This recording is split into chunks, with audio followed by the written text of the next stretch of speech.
What you was saying? Shalom, shalom, brother. Shalom, D. Rivers, brother Jonathan, Craig the Greatest. What you was saying? False prophets, like one might have said, but they're false too.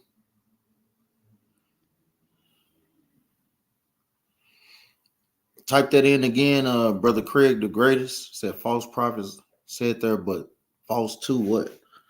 You didn't complete that sentence, that statement. Shalom, shalom, sister Hannah. How you doing, sis? House of Officer Yaakov. How y'all doing?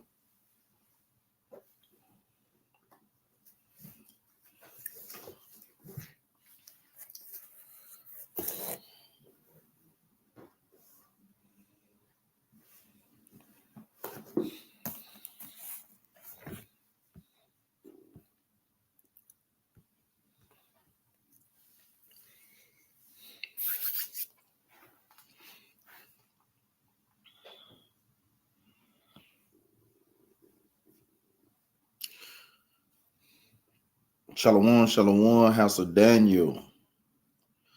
Battle X family from Houston. How y'all doing? You and Sister Mary Houston.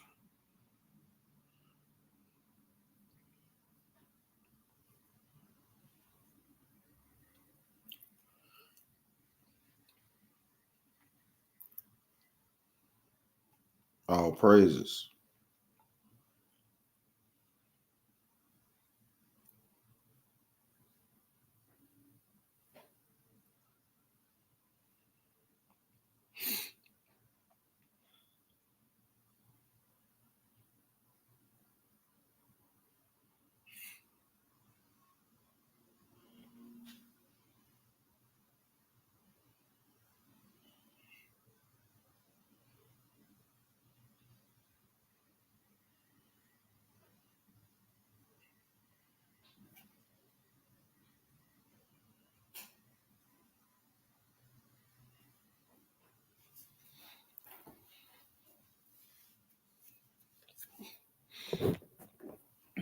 That's fine.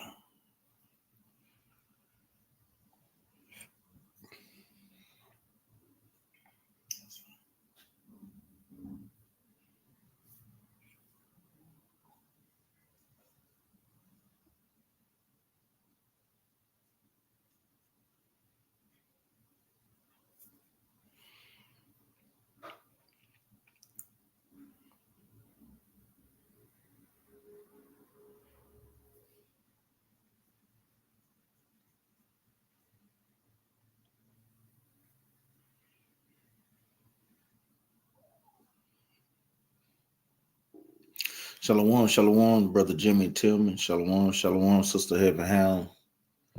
Shalom, Mike.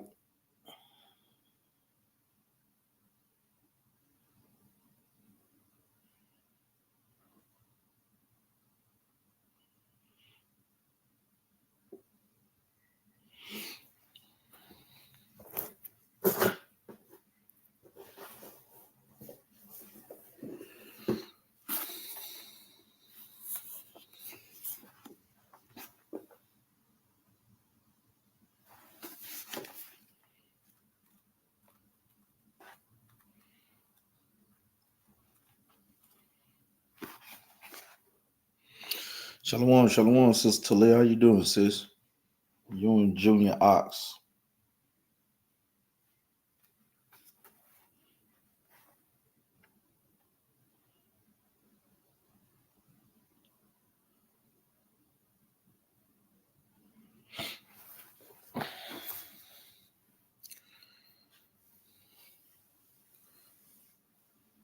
Shalom to the Battle Axe family out there. Shalom, shalom.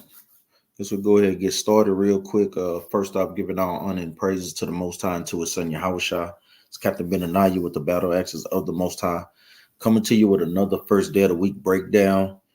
Like I said, to continue from a great class that Captain Yara had in his Sabbath, continue with that same spirit throughout the week. All praise, sis. All praise. That's all we can do, sis. That's all we can do. To keep brothers and sisters going, starting their week off good on this wicked holiday. As we obviously know, we know today is Easter.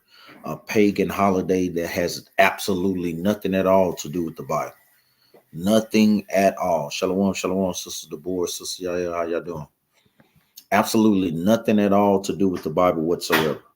I would say Q&A, all questions, Easter, brothers and sisters got some smoke, anything of that matter.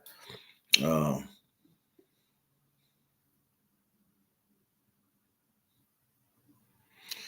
no, it's not bad, Brother Mike. That's what you're supposed to do, because you won't find where it tells us to celebrate Easter in the Bible. Don't get me wrong, the word Easter is in the Bible, but you'll never see where it's a law in the book of Leviticus telling us to keep Easter. And a lot of times, brothers and sisters must understand the origin of things. I want to start off with this one precept. Let's go to the book of Daniel.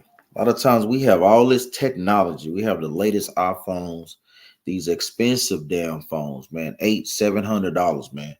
And we never utilize them the way that they're supposed to be.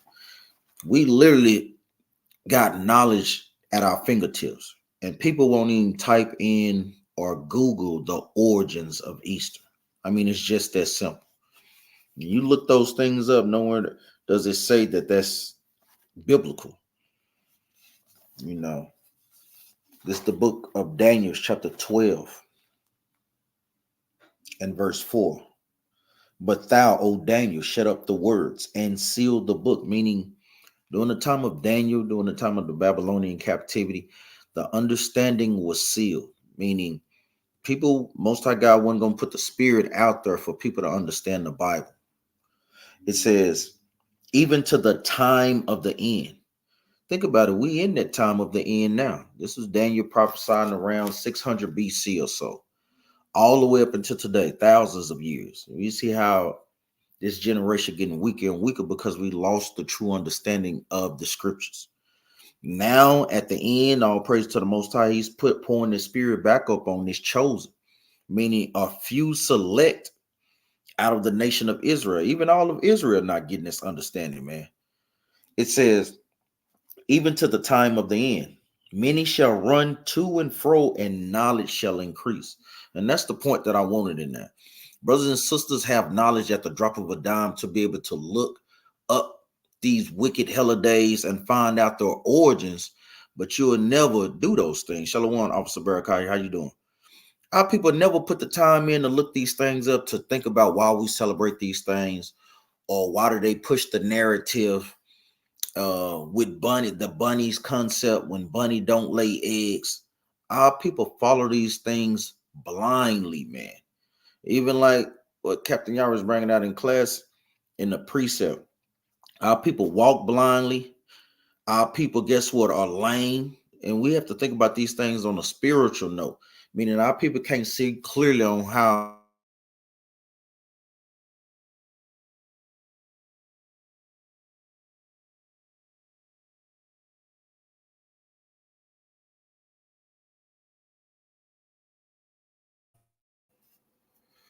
so our people have the Bible right in front of them, but our people are still lost, man. Let's go to the book of Isaiah, chapter 6 and verse 9. Like I say, a classic, man. Well-known precept that we, brothers and sisters, should know. This is the book of Isaiah, chapter 6 and verse 9, and it reads, and he said, go and tell this people, hear ye indeed, but understand not, and see ye indeed, but perceive not. Meaning our people can see the things that's going on in the world, but we can never make the correlation with the Bible. How things are being played out in real time according to Bible prophecy.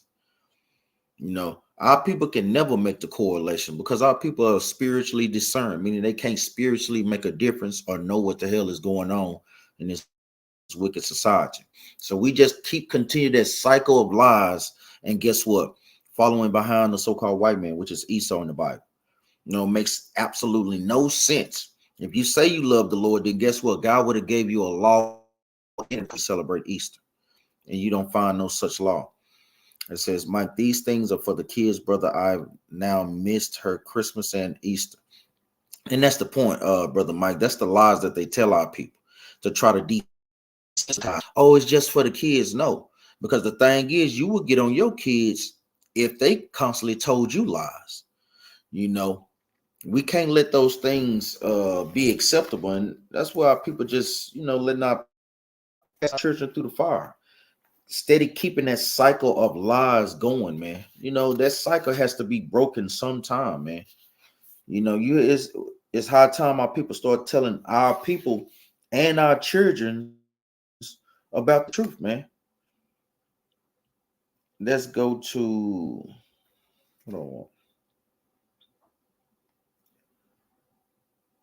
Let's go to the book of Deuteronomy, chapter 18 and verse 10, because this is what you're doing, Brother Mike, when we don't tell our people the truth. And all praises that you didn't celebrate it, but it's high time that we start telling our children the truth, man, and teaching them the laws of God. This is the book of Deuteronomy, chapter 18 and verse 10, and it reads, "There shall not be found among anyone that maketh his son or his daughter to pass through the fire." And that's what we doing. When we not telling our children the truth about these wicked holidays like Christmas, like Easter, St. Patrick's Day, what the hell Negroes got to be leprechauns for? And you see our people dressing up more like leprechauns than any damn body, man. I'm talking about just take it to the max. Dyeing their hair green, wearing all green, the damn body suits. I mean, our people, but when we do wicked, man, we take wickedness to the max, man. I'm gonna read it from the top. This is the book of Deuteronomy, chapter 18 and verse 10, and it reads, "There shall not be found among you anyone that maketh his son or his daughter to pass through the fire, or that useth divination, or an observer of times, or an enchanter, or a witch." So the Most High God said, when we can't break this, like Officer Barakai said, this circle of madness, we causing our children to do what? Pass through that fire. So now they're gonna do what? Keep teaching their children that they have this cycle of madness, this cycle of lies, man, and they're gonna keep, guess what, passing each other through the fire. It comes a time where we have to break this cycle, man. Shalom, shalom, soldier Ezra. Yeah, Khan, no, I was saying, can we go over some precepts on idol worshiping, like money, video games, etc.? Because idol worshiping can be anything. Even today is one of the most wickedest holidays for idol worship. They worshiping basically bunny rabbits. They don't even understand where that stuff comes from, man. Let's go to the book of Judges. You know what I want? Judges chapter 2. So the word Easter comes from the ancient word Astaroth or Istar, and it goes back to an ancient deity of the Hamitic tribes, ancient Africans. Let's go to the book of Judges, chapter 2. Hold on. Start up and get my other. Start at verse 11. But the point we want to touch on is verse 13. This is the book of Judges, chapter 2 and verse 11. "And the children of Israel did evil in the sight of the Lord, and they served Baal." So Baal is going into a devil or a false god. And that's many of what our people do today. Even brothers and sisters that think that they're worshiping the Most High God, going to those Sunday worship churches, who unconsciously, who are they worshiping up in there? Sibo, white Jesus, because you don't read nowhere in the Bible where Christ looks like that, man. Christianity, worshiping that cross, these things all go into idol worship. Verse 12, "And they forsook the Lord God of their fathers." And that's what our people are doing today, man. We're forsaking our God and we're following Esau's God. It says, "Which brought them out of the land of Egypt, and followed other gods, of the gods of the people that were round about them." And this thing right here is heavy. That's how we know about Easter, because guess what? We are around these heathen nations and we are learning their ways and starting learning the ways of the Most High, the laws, statutes, and commandments. That's what the Most High God got Israelites out there on those corners to do, what? To teach our people the truth about the Bible. Because nowhere in the scriptures do the Most High God tell us to worship those things or serve those things in honor of him. Verse 14, "And the anger of the Lord was hot against Israel, and he delivered them into the hands of the spoilers that spoiled them." Meaning that's why we're in captivity right now, brothers and sisters, because we're celebrating Easter. We're celebrating Christmas. We're celebrating all these wicked holidays that have absolutely nothing at all to do with the Bible. celebrating New Year's out of season. When guess what? The New Year's is still in the dead of winter. I mean, that's why brothers and sisters are totally confused about why we instead of having these certain weathers that we're having, where it be cold one day, then it's kind of hot, because we're not solely all the way out of winter yet. That's the confusion that Esau has put the world in, man. So you don't know what the hell is going on. Verse 14. And the anger of the Lord was hot against Israel, and he delivered them into the hands of the spoilers that spoiled them. And he sold them into the hand of their enemies round about. Don't this sound familiar, man? All these things is literally happening the same way time and time again, over and over again, man. When we break God's laws, statutes, commandments, the Most High God puts us in a captivity under our enemies. And right now, whether brothers and sisters believe it or not, we are still in captivity. Newsflash, if you are still paying taxes, guess what? You in captivity. If your face is not on the money, guess what? You in captivity. If you subject to, guess what, have to work to make ends meet, you in captivity. Verse 15.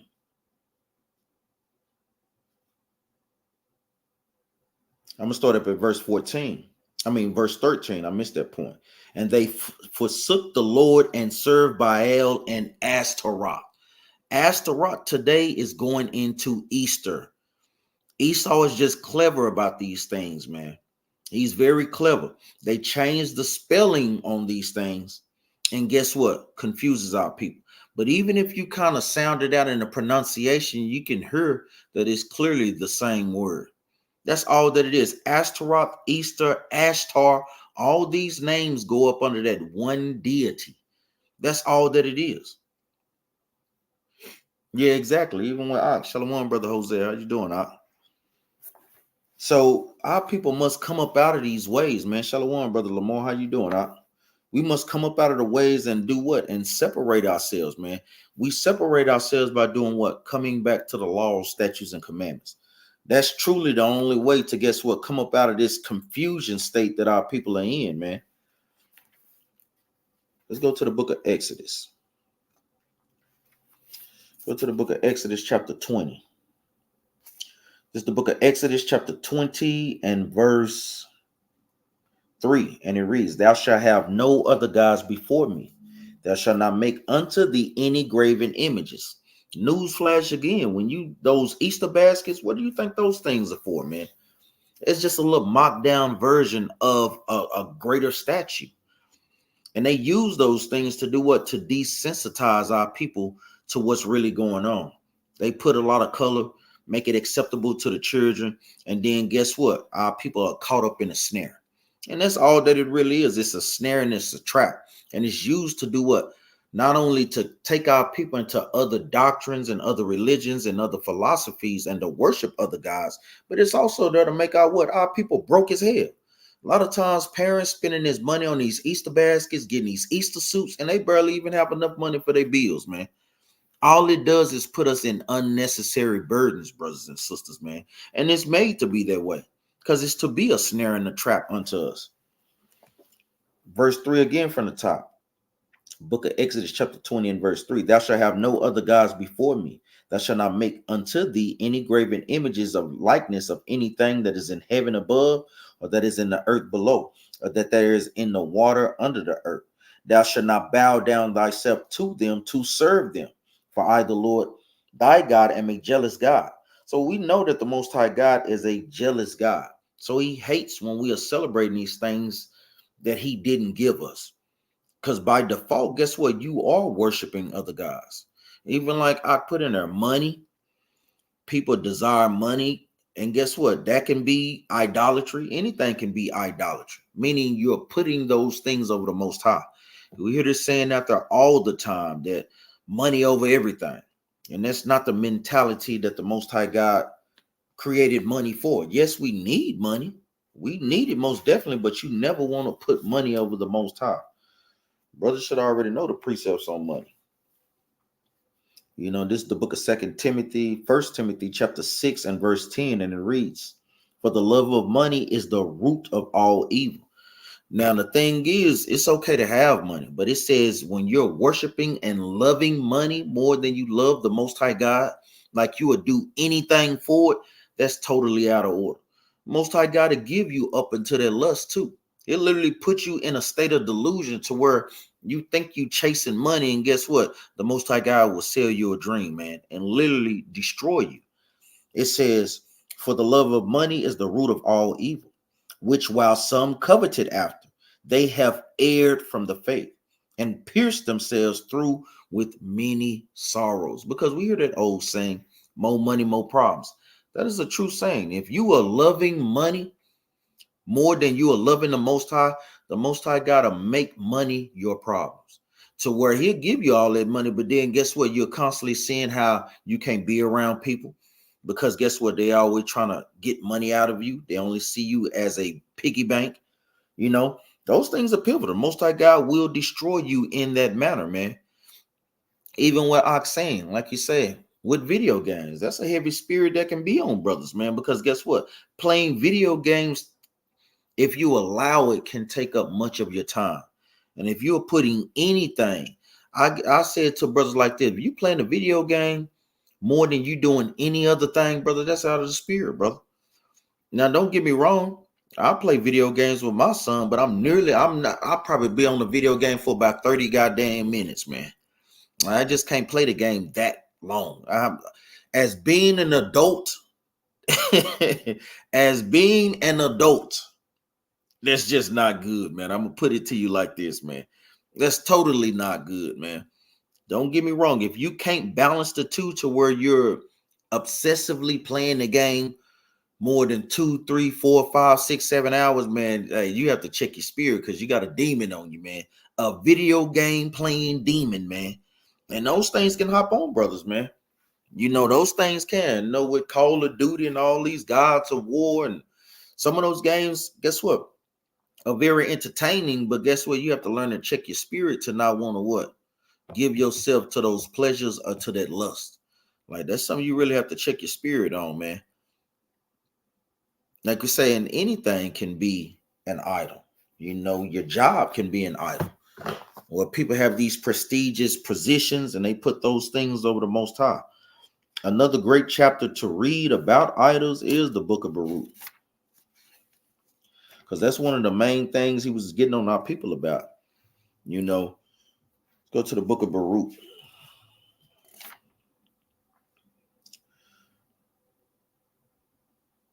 Even with this solar eclipse that's coming up, people are going to worship that thing as an idol. You know, it's an amazement because the Most High God created. But the thing is, we're not going to be bowing down unto it. We worship the Most High, the one true being that created the solar eclipse. Let's go to the book of Baruch, chapter 7 and verse.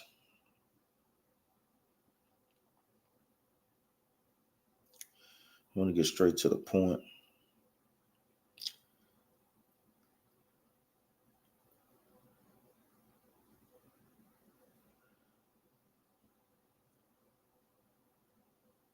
Let's go to the book of Baruch. I said chapter 7. I want chapter 6. The book of Baruch, chapter 6 and verse 50.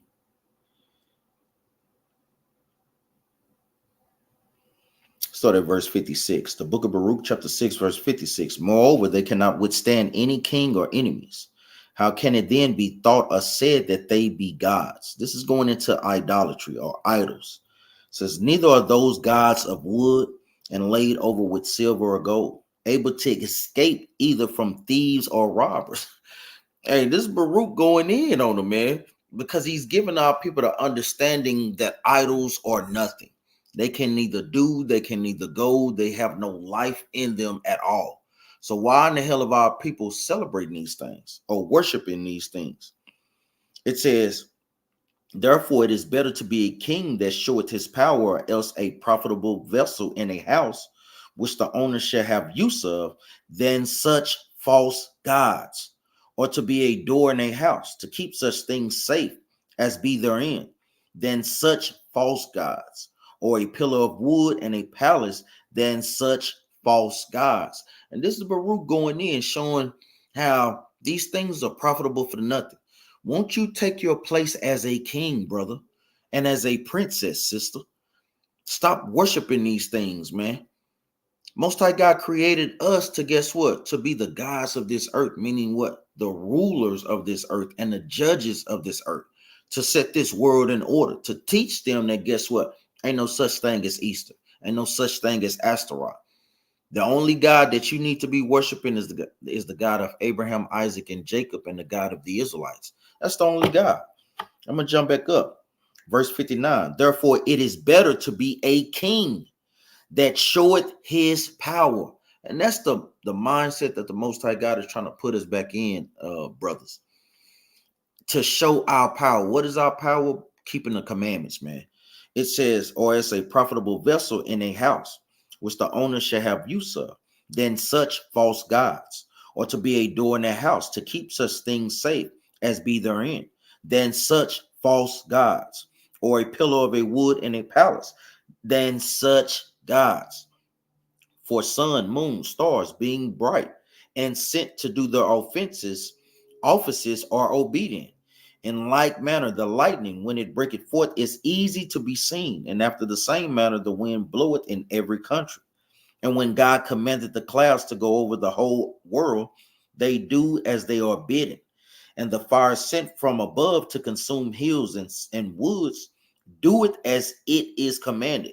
Verse 63 is heavy because a lot of times people think these things started themselves, but verse 63 lets us know that fire is a spirit that the Most High God sends out.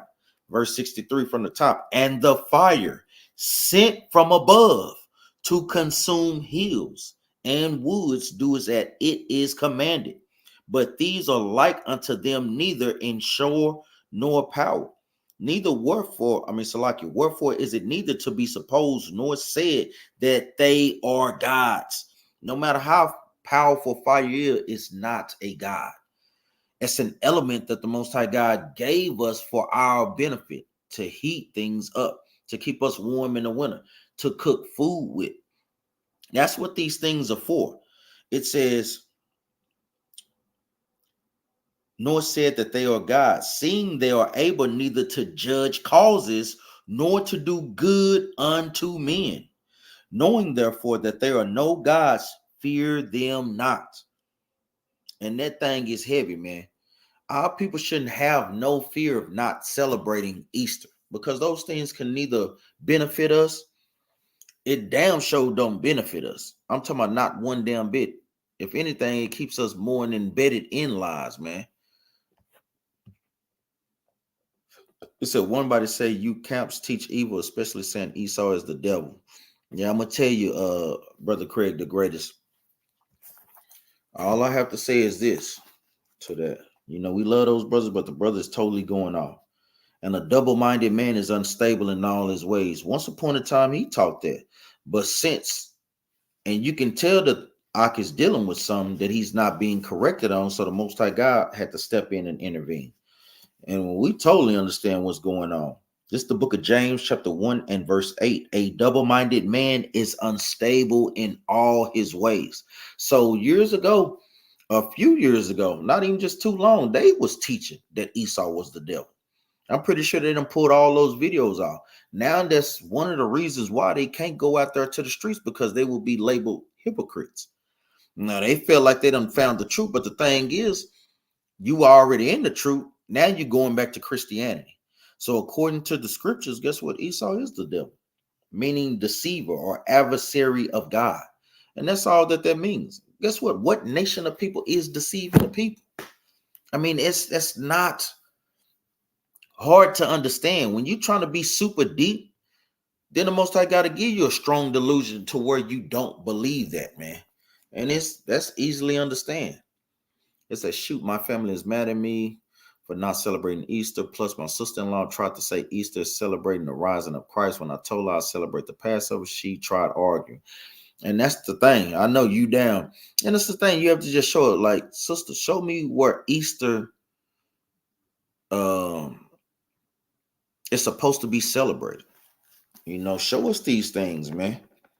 And guess what? We'll show you where they're not supposed to be celebrated. Let's go to the book of,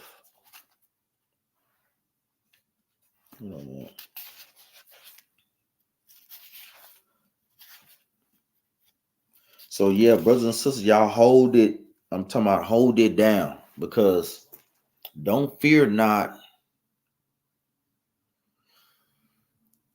Oh, I know brother Michael saying your daughter has an Edomite mom. Yeah, I know that situation can be tough. And I understand if y'all are co-parenting that you have to do the best that you can, brother.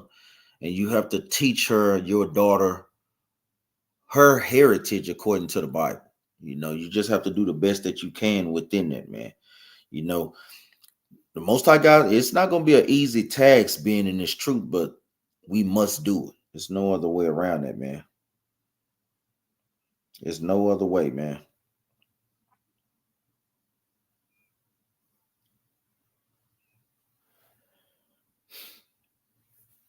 Let's go to the book of Luke, chapter 24.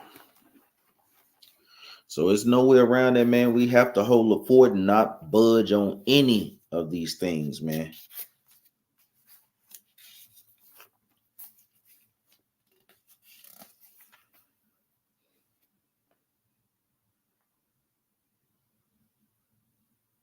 So a good read on that is you want to make sure that you read. Is that what I want? I want the one in Acts 24. Is it Mark's? Bear with me, brothers and sisters.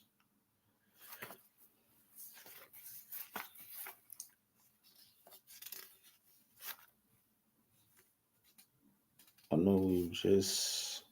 I don't know. It's gonna, bear with me.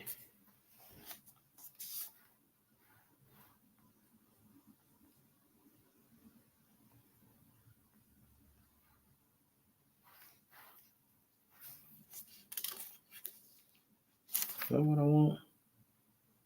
Yeah, let's go to the book of Acts, chapter 12, and we'll start at verse 1. So we'll see the word Easter in the Bible. And the thing is, you have to understand that, for one, this is something that, like we say, that they put in the scriptures. Now, we know technically it does mean Passover. Now, this is where brothers have to get into um, scriptural criticism, basically, and literally kind of search these things out to a degree. This is the book of Acts, chapter 12, and verse 1, and it reads, Now about that time Herod the king stretched forth his hand to vex certain of the church, and he killed James, the brother of John, with the sword. This is going into when Herod was persecuting the Israelites, because the church is the Israelites. When you read in the book of Acts chapter 7, it says, verse 3, and because he saw it pleased the Jews, he proceeded further to take Peter also. Then were the days of unleavened bread. So what is this making reference to? What is the days of unleavened bread? The days of unleavened bread is what? Let's get another precept. Let's go to the book of Luke chapter 24. Let's see what the days of unleavened bread is also called.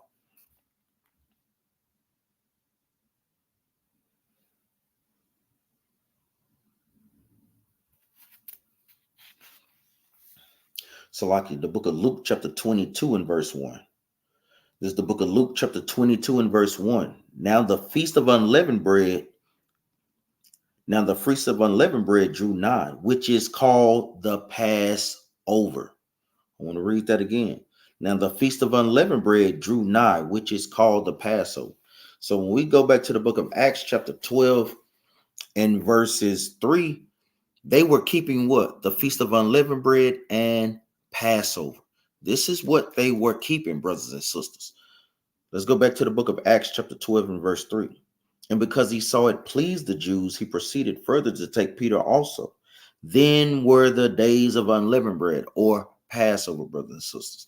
That's what we should be celebrating. We shouldn't be celebrating no other commandments that are out, no other holidays that are outside of the ones that are in the book of Leviticus, or that the ones that the Bible explains to us. And that's it, man. We can't waver from the right or to the left. We can't, like we say, do it just for the kids. No, we have to stand bold on God's laws, statutes, and commandments and his high holy days. Let's keep reading verse 4. And when he had apprehended him, he put him in prison and delivered him to the four quartermen of soldiers to keep him, intending after Easter to bring him forth to the people. So we know that they put this in the scriptures, but guess what? This Easter is going into what? Into Passover. Because if that was the case, they would have put Easter 2 times. So the main thing brothers and sisters must understand is through the precepts. That's how we get understanding. Shalom, shalom, brother Dexter. How you doing? I said that's a good point. Now we can go over precepts, defeating diverse kinds of lust. This probably may be my last one. And then I'm gonna tell you, Ak, is mainly the same precepts that we always go over. The same ones, and those are the ones that you just have to keep meditating on. Ak. Let's go to the book of 1 Timothy.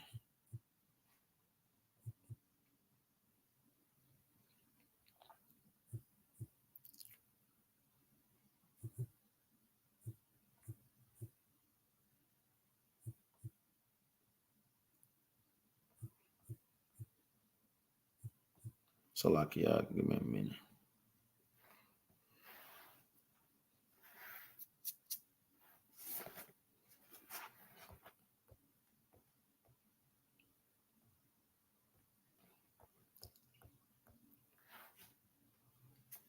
Let's go to the book of 1 Peter chapter 2 and verse 11.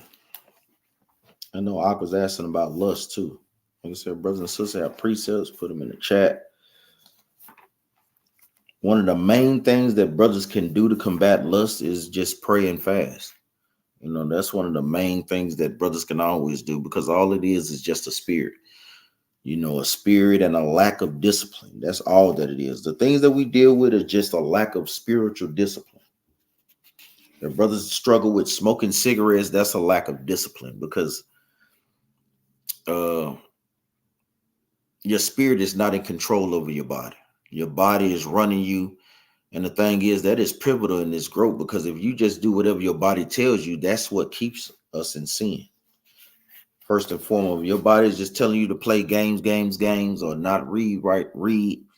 Guess what? Those things are in control of you, and those things are ruling over you. And we should be led by the Spirit. 1 Peter chapter 2 and verse 11.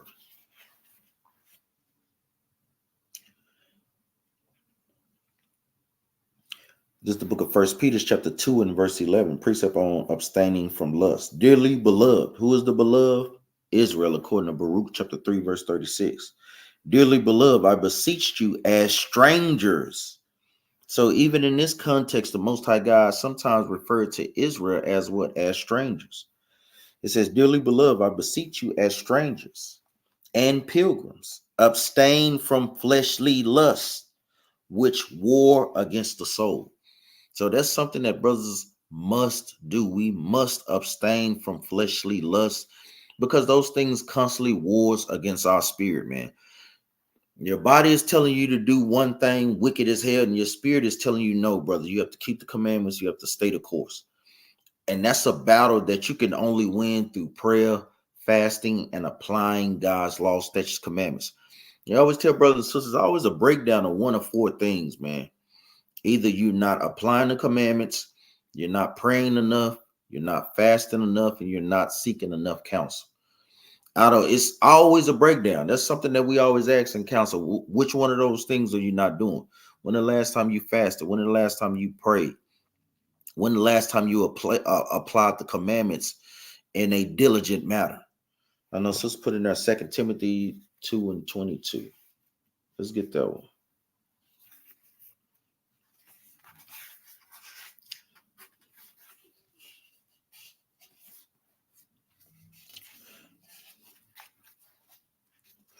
This is the book of 2 Timothy chapter 2 and verse 22.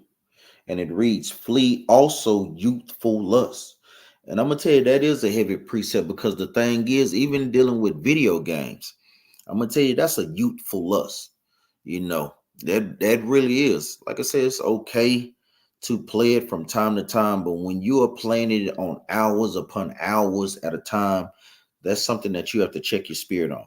If you're playing the game more than you are, guess what, in tune with the scriptures, watching class, or doing the work of the Most High, that is a problem. If you're playing the game more than you work, that is a damn problem, man. That is a total problem, man. It says, flee also youthful lusts, but follow righteousness, charity, peace with them that call on the Lord out of a pure heart. Because I'm gonna tell you, a lot of times when brothers still deal in those particular type manners, you hadn't spiritually grown up. And we understand that these things do take time, but the time is what make haste. Get another precept. This is the book of First Corinthians, chapter 13, and verse. There's a precept that I just put on my spirit. Like I say, in conjunction with youthful lust. This is the book of First Corinthians, chapter 13, and verse 11. And it reads, when I was a child, I spake as a child. I understood as a child. I thought as a child. But when I became a man, I put away childish things. Hey, you have to put away childish things, man. Shalom, shalom, Sister Genesis, Brother Issachar. Shalom. Yeah, you're supposed to go about your day even when you fast, Brother Issachar Reyes. Go about your day, and we get precepts on that. I want to read this First Corinthians chapter 13, verse 11 again. It says, when I was a child, I spake as a child. So we know we do childish things when we're children. We say things out of order. We say things out of turn. It says, I understood as a child. And then you have that mindset of a child to where you just want to just play all the time, man. It says, I thought as a child. This is the point. But when I became a man, I put away childish things. So when brothers grow up, become men, you have your own place, having your own job, even sisters, man, you put away childish things. Even to touch on with the simple fact with sisters gossiping, doing childish things in that matter, talking down on sisters, talking down on brothers, and not able to face them according to the scriptures. Those are childish things because sisters can be childish on certain things, as well as brothers. I know we kind of dealing with in the forms of idolatry, video games, and etc. Majority of people that play video games are men, but you do have those sisters out there sometimes that do play video games. But when you start to come into this truth and you become a man and start to, guess what, apply God's law, statutes, commandments, you have to read scriptures like these, man. You have to put away those childish things, man. Especially if you don't understand how to give a correct balance with it. I know Officer Barakai just put in one of the classics, man. Let's get that 1 John 2 and 15. You want to make sure that you just apply these things in like manner.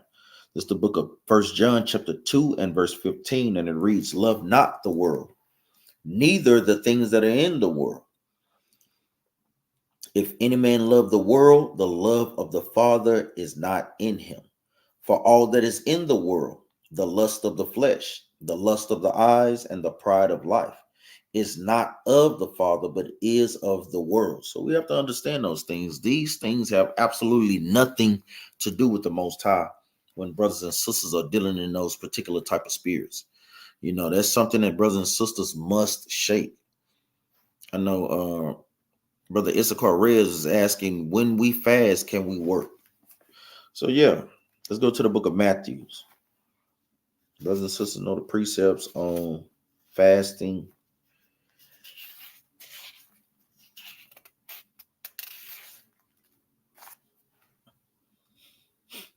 This is the book of Matthew, chapter 6 and verse 16, and it reads, moreover, when ye fast, be not as the hypocrites are, of a sad countenance, for they disfigure their faces, that they may appear unto men to fast.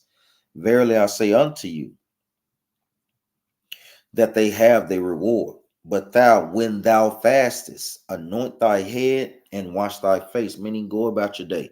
Get prepared for your day that you finna go through. Comb your hair, wash your face, anoint your head. Verse 18, that thou appear not unto men to fast, but unto thy Father which is in secret, and thy Father which is in secret shall reward thee openly. So, yes, you can go about your day, go about your day working, doing what you have to do in that day. Think about it, brothers and sisters. Christ fasted for 40 days and 40 nights, and he was a carpenter.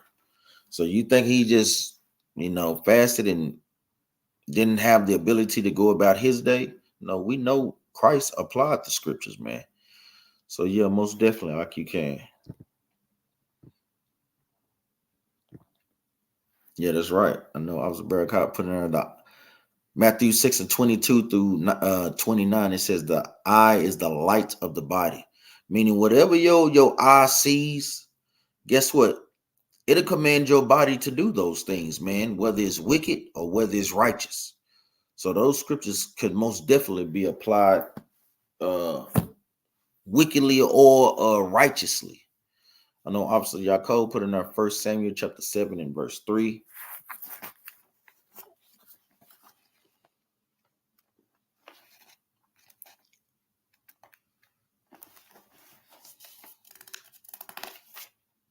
This is the book of 1 Samuel chapter 7 and verse 3. And it reads, And Samuel spake unto all the house of Israel, saying, If ye do return unto the Lord with all your hearts, then put away the strange gods and offspring from among you, and prepare your hearts unto the Lord, and serve him only, and he will deliver you out of the hand of the Philistines. And that's a great precept.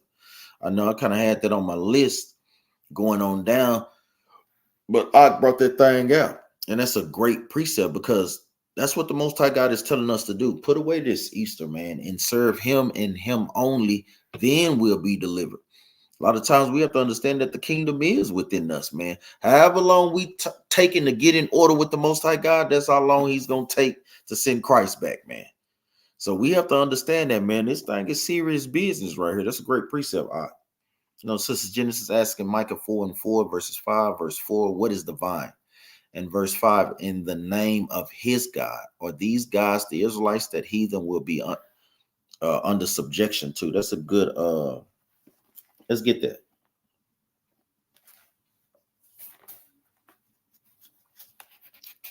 Let's go to the book of Micah, chapter 4, verse 4. Micah is a great, great chapter. Even when you read in context, in verse 1 is showing how the Israelites basically will be in the kingdom. And our government, which is compared to a mountain, will be the top mountain or a top government on the planet Earth for forever. This is the kingdom. Kingdom connotation, brothers and sisters. This is the book of Micah, chapter 4 and verse 4. And it reads, But they shall sit every man under his vine and under his fig tree, and none shall make them afraid. For the mouth of the Lord of hosts had spoken it. Let's get a precept right quick. Is this what I want? Zechariah 3 and 10. Let's see.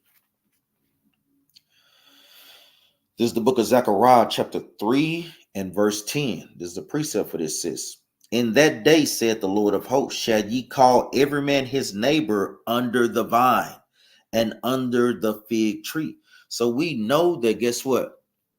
Ultimately, the Most High God compares Israel to that vine. Let's get another precept. Let's go to the book of 2nd Ezra.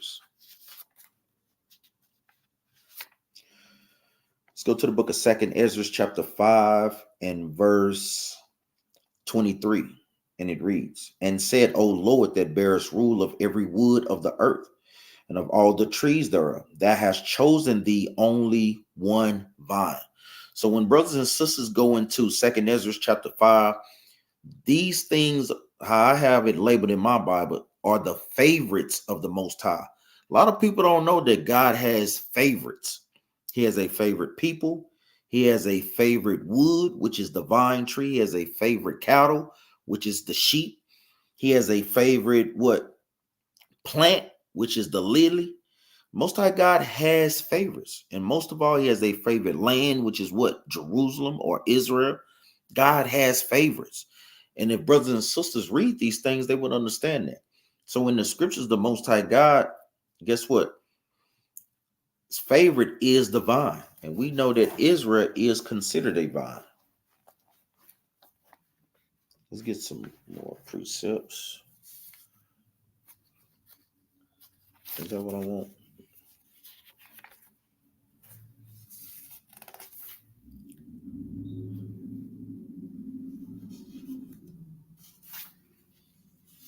Before we go back to that, let's see. What brother or sister got that precept? Who knows what that vine precept?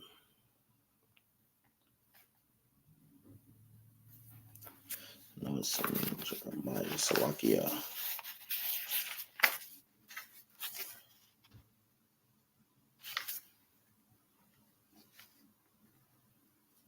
Bear with me, brothers and sisters. I know it's on this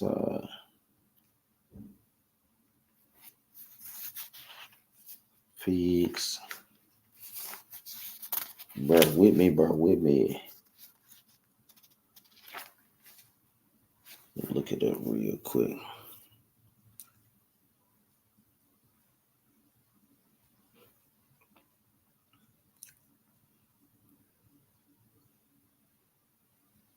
No, I want that one.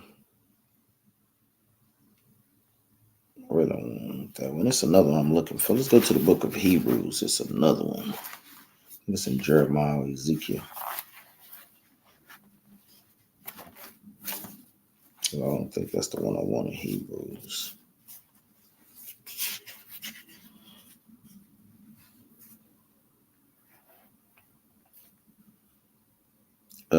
Let me see. Put it. Went through. Not that. Who got that? Is it John 15? Let's get that. Thanks, brother Dexter. Let me see. I know where it talks about Christ is. If I go there. This is the book of John, chapter 15 and verse 1, and it reads, I am the true vine, and my Father is the husbandman. Every branch in me that beareth not the fruit, he taketh away. And every branch that beareth fruit, he purgeth, that it may bring forth more fruit. So in this context, we see that Christ is that vine. Let's go to another one I want, John's. It's another one I'm looking for. I lost thought on it. But that is a good precept, Brother Dexter. I'm looking for another one too. Let's go back to that Micah chapter 4 and verse 4.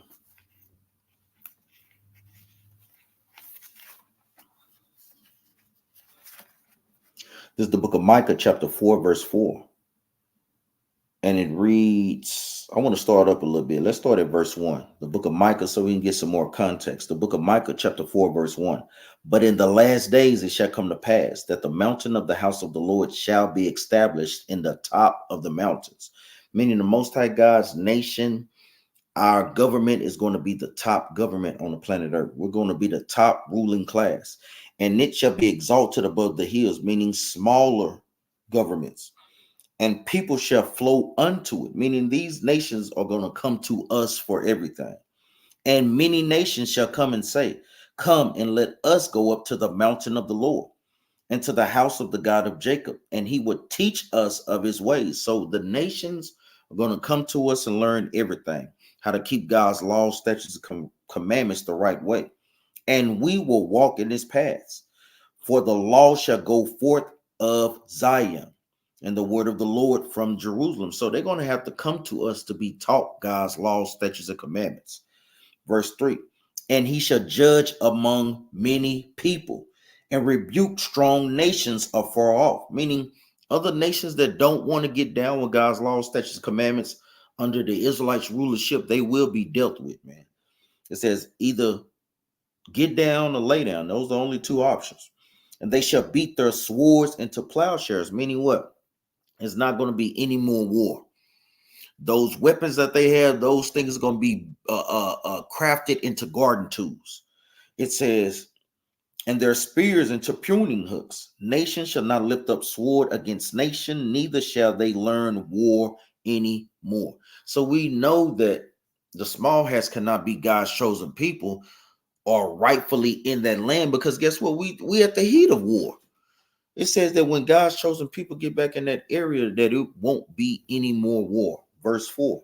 It says, but they shall sit every man under his vine and under his fig tree, and none shall make them afraid. For the mouth of the Lord of hosts has spoken it. So even like what Sister Genesis put into that, yes, this is the other nations coming to do what? Learn and get wisdom and understanding from us. You're going to have to come and be taught the right way how to keep God's laws, statutes, and commandments. Verse 5. For all people will walk every one in the name of his God. Because I know we touched on this in class and you hit to the point, sis. This is exactly what this is talking about, sis. We are their gods. That's why that G is lowercase. Let's go to the book of Exodus, chapter 22 and verse 28. And it reads, thou shalt not revile the gods, nor curse the ruler of thy people. So the scriptures explain itself. It's literally saying that the rulers of our people were called gods or judges because they did what? We judged matters and we taught laws. So this is exactly what this is going into, sis. Let's go back to Micah chapter 4, verse 5 again. This is the book of Micah chapter 4, verse 5. For all the people will walk every one in the name of his God, and we will walk in the name of the Lord our God forever and forever. Meaning, we're going to get the understanding, Christ getting the understanding from the Most High, then we're getting the understanding from Christ, and then the other nations have to get the understanding from us. That's what all things in decency and in order. That's why you also have in the book of Psalms chapter 82 and verse 6, where it says that what? Ye are gods. But since we break the commandments, we die like men. There's another precept that you can pull with that. Let's go to the book of Revelation chapter 22. This is the book of Revelation chapter 22 and verse 1. And he showed me a pure river of water of life, clear as crystal, proceeding out of the throne of God and out of the Lamb. Water is making reference to the understanding of the scripture. And in this time, guess what? The understanding will be clear. We're going to have it down to the T because what? We'll have the master teacher, which is Christ, to teach us the correct way. Verse 2. In the midst of the street of it, and on either side of the river, was there the tree of life, which bare 12 manner of fruit, and yielded a fruit every month. And the leaves of the tree were for the healing of the nations. Meaning we get the understanding from the Most High God in Christ, and then we take that understanding and teach it to the nations. That's why in the scriptures, we get the fruit, and then what? The other nations get the leaves. We get the things that are more nutritious and more healing and more fruitful to us, and they basically are getting the leftovers. Similar to what Christ told the Canaanite woman. It's all the same narrative from Genesis to Revelations, man. Is that what I want out? Let's get them precepts. Thought it was one yeah, thanks. Oh, it is. It's I'm going to Jeremiah. It's Isaiah 5 and 7. All praise, brother Dexter. This is the book of Psalms, chapter 80 and verse 8. Thou hast brought a vine out of Egypt. Thou hast cast out the heathen and planted it. So in Psalms 80 and verse 8, the Most High God compares Israel to a vine. Now let's get Isaiah, then we get Officer Barakah's Hosea. This is the book of Isaiah chapter 5 and verse 7. And it reads, for the vineyard of the Lord of hosts is the house of Israel, and the men of Judah his pleasant plant. And he looked for judgment, and behold oppression, for righteousness, but behold a cry. So we see that Israel is that vine that these nations are going to have to come and sit up under. Let's get another. Hosea chapter 10 and verse 1. This is the book of Hosea chapter 10 and verse 1, and it reads, Israel is an empty vine. He bringeth forth fruit unto himself. According to the multitude of his fruit, he had increased the altars. According to the goodness of his land, they have made goodly images. So those are great precepts that brothers put in there. Make sure that y'all have those. Psalms 80 and 8, Isaiah 5 and 7, and Hosea 10 and 1. Showing you that Israel is the vine. Sister Carla Taylor, it says, Shalom, brother. I have a question. When the Most High God comes back for his people, are all Israel going with him, even the ones that are not keeping the commandments? When will the 2/3 be cut off? Well, that is during that time. When those nuclear bombs go off, says the 2/3 will be killed during that time. Shalom, Sister Day. Shalom, shalom.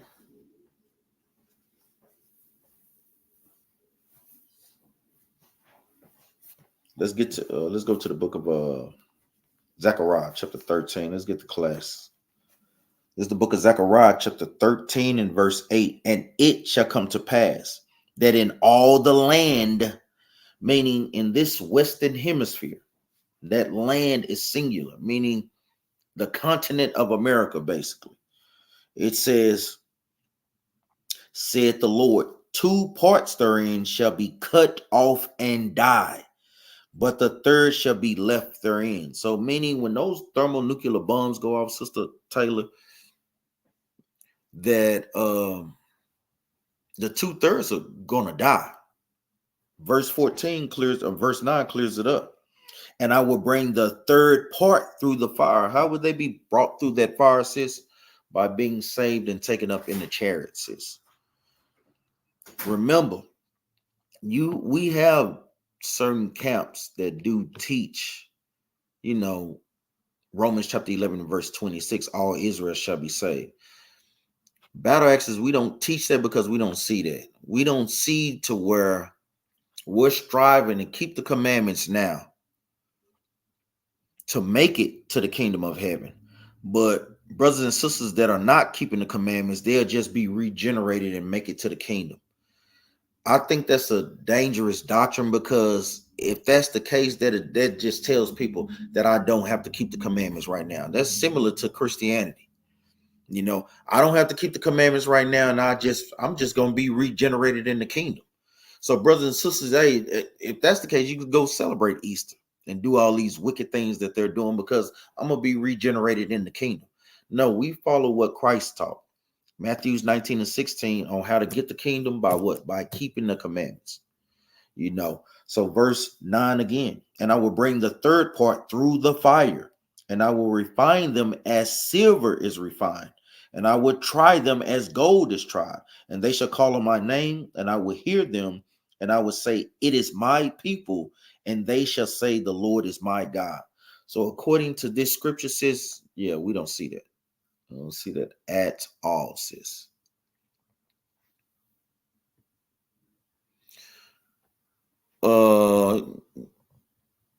Disciple of Christ, lying about what, brother? Tell me what we lying about. Yeah, that's right, brother Dexter. Yeah, what we lying about, brother? We'll put the link in the chat, but I want to know what's your contention. Oh, hey, we'll get you in this chat. Come on with it, man. We don't play the games, brother. As long as you be decency and in order, we can deal, brother. We have no issues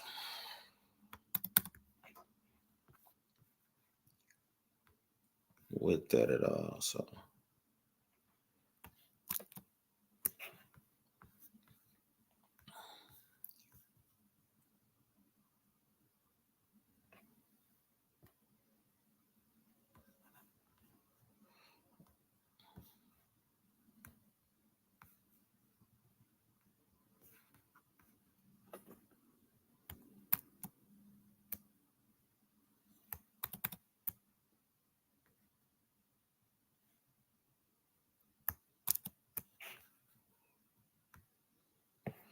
So you just put a link in the chat, brother. You can click on it. Kind of let us know what your contentions is, brother. Because why did you put 2 Kings chapter 5, verse 1? I know Brother Dexter said, which is a major contradiction because the Bible clearly said if you're not reading the book of life, that's right. And we just keep it simple in that manner. Well known and his truth get confounded with that. He was on hush mouth. Yeah, the link is in the chat, Disciple of Christ. Come on, click on the chat, brother.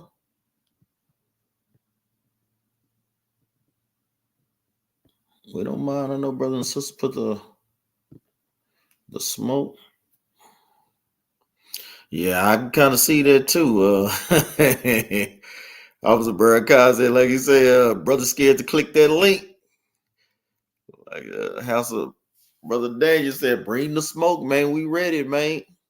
They say we ready. Brother Jose, can I get that one verse about the heathens being saved as in reserve for slavery servants? Yeah, one of the main ones that we always go to, the classic Isaiah 14, man. That's one of the easiest ones that we always go to. Yeah, most definitely, Sister Rennie. How you doing, sis? This is the book of Isaiah, chapter 14 and verse 1, and it reads, "For the Lord will have mercy on Jacob and will yet choose Israel and set them in their own land, and the strangers shall be joined with them, and they shall cleave to the house of Jacob, and the people shall take them and bring them to their place, and the house of Israel shall possess them in the land of the Lord for servants and handmaids, and they shall take them captive, whose captives they were, and they shall rule over their oppressors." And that's plain. The people that had us in captivity, they will go into captivity. There's another precept. This is the book of Isaiah, chapter 61 and verse 5. And it reads, "And strangers shall stand and feed your flocks, and the sons of the aliens shall be your plowmen and your vine dressers. But ye shall be named the priests of the Lord." Meaning what? Esau is called changing places. We have to work in the cotton fields and the plantation fields. They're going to be what? In that plantation and those cotton fields. That's what it means, the plowman, meaning their job will be to plow that land to bring forth fruit. That will be their job. And there's many, many other precepts. One of the laws that I love to go to is Exodus 21 and 16. This is the book of Exodus, chapter 21 and 16. "And he that stealeth a man and selleth him, or if he be found in his hand, or not we still found in their hand, he shall surely be put to death." That's right. Like Brother Lamar said, you better get ready for that sunscreen, man. Try to go back up. Brother Disciple of Christ. Let's see what he pulled 2 Kings 5 and 1 for. Let's see why he pulled 2 Kings 5 and 1. I see brother didn't want to smoke, man. He thought we was going to get some action.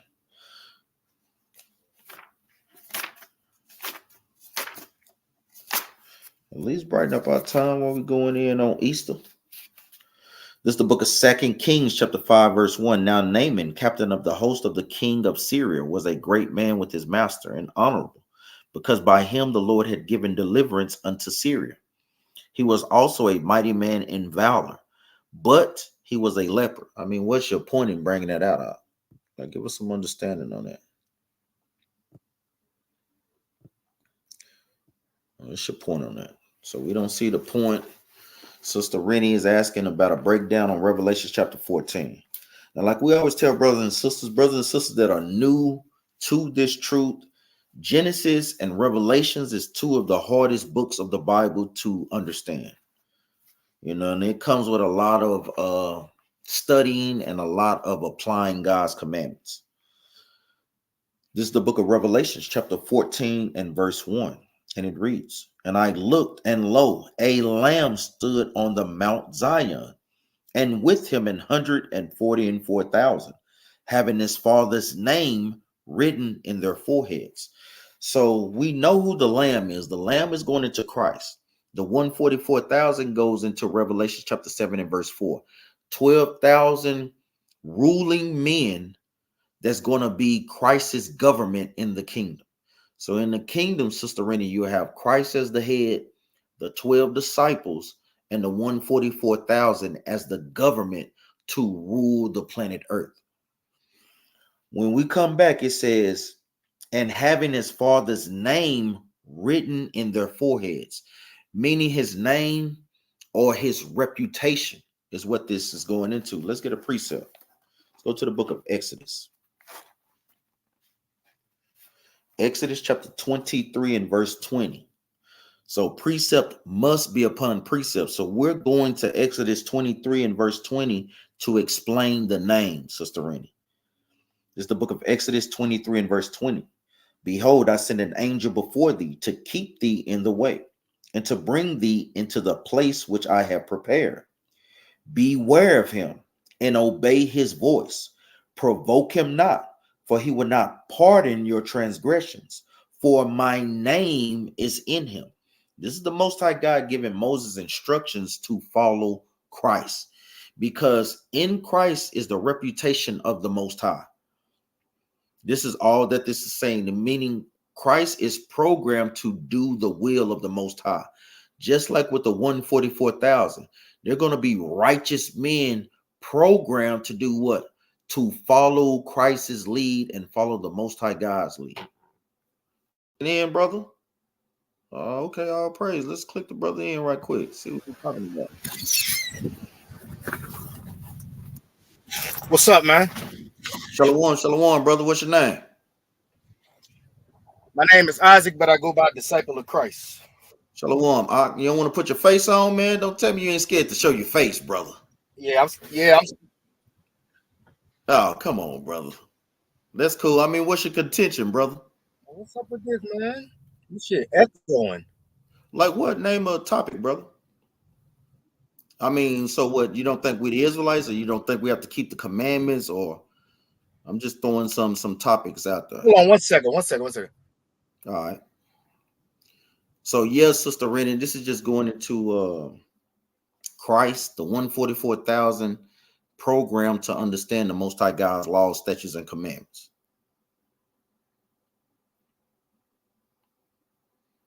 All praise, brother Hosea. John chapter 5, starting at verse like 20 on down, goes into Christ talking about him doing his father's will. That's right. That's a great precept too. And not his own. Great precept that brother Dexter put in there.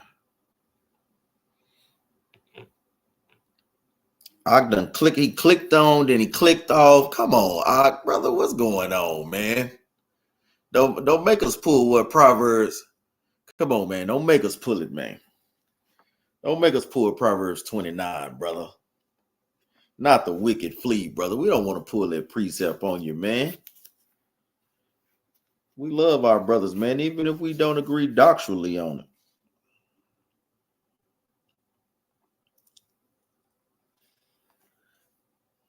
Proverbs 28, Salakia.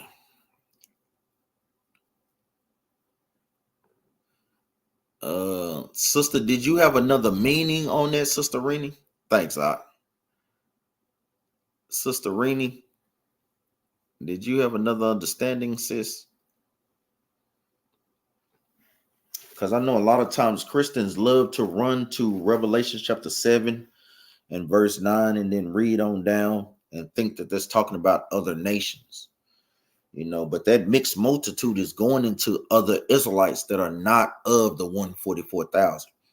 People think in Revelation chapter 7, verse 9, that that's all of Israel.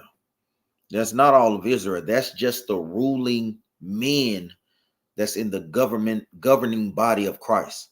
It's going to be other men, women in church. There are other men that's not part of the 144,000. Remember, Israel is like the sand of the sea. So you mean to tell me it's literally just going to be 144,000 Israelites? Like that makes no sense. Yeah, I'm like you, brother. I know, Brothers want to part. You already know I'm Sabarakai. Click bruise in the link, boy, to get some of this. You know I don't mind sharing, man. Yeah, he playing games. He playing games, man. We ain't got time for the games. We finna continue. But let's go to the book of Revelation, chapter 7 and verse 9. So when you read the book of Revelations, chapter 7, verses 1 through 4, this is 4 on down, is going into 12,000 men of each tribe being sealed by the Most High as the governing body. This is the book of Revelation, chapter 7 and verse 4. And I heard the number of them which were sealed, meaning these are men that are marked with God's law, statutes, and commandments. It says, and there were sealed 144,000 of all the tribes of the children of Israel. So you can't tell me that it's only 144,000 people that's going to be in the kingdom. No, that's not what this is talking about. Because remember, Israel is as the sand of the sea, brothers and sisters. Now, this is the part that Christians love to harp on. Let's jump down to verse 9. Verse 9, after this I beheld, and lo, a great multitude, which no man could number, of all nations and kindreds and people and tongues, stood before the throne and before the Lamb, clothed with white robes and palms in their hands. So Christians will take this to think that it's talking about the other nations, when in fact you have to understand Acts chapter 2 verse 5, Deuteronomy 4 and 27, Israel was scattered amongst other nations. Hold on, brother, click back in. Hold on. Shalom, shalom, Mark. Shalom. What's going on? Shalom, Mark. So what's your contention? 1 second. Can you hear me? Yeah, I can hear you good, brother. Go ahead. Man, this is crazy. Brother, I can hear you. Can you hear me?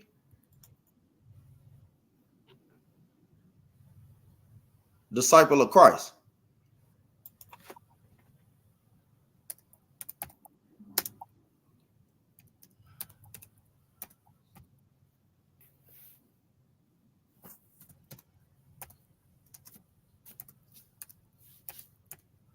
Disciple of Christ. Can you hear me, brother?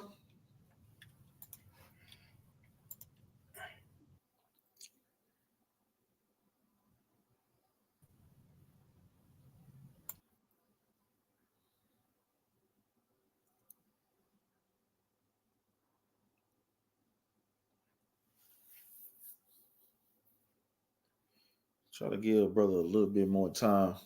Come in. Brother Paul M. says, is the future prophecy mentioned about Elam East Indians? Yes.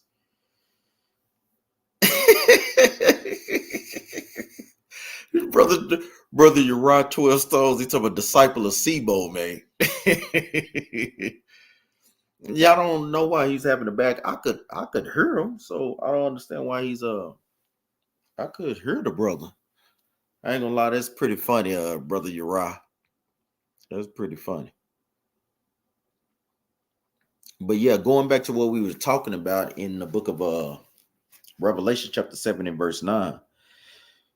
It says, and I beheld a great multitude. Let's see who that great multitude is. So let's go to the book of Genesis, chapter. What brother or sister know what precept I want?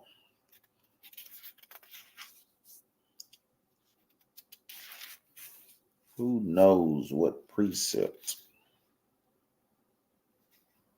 I want?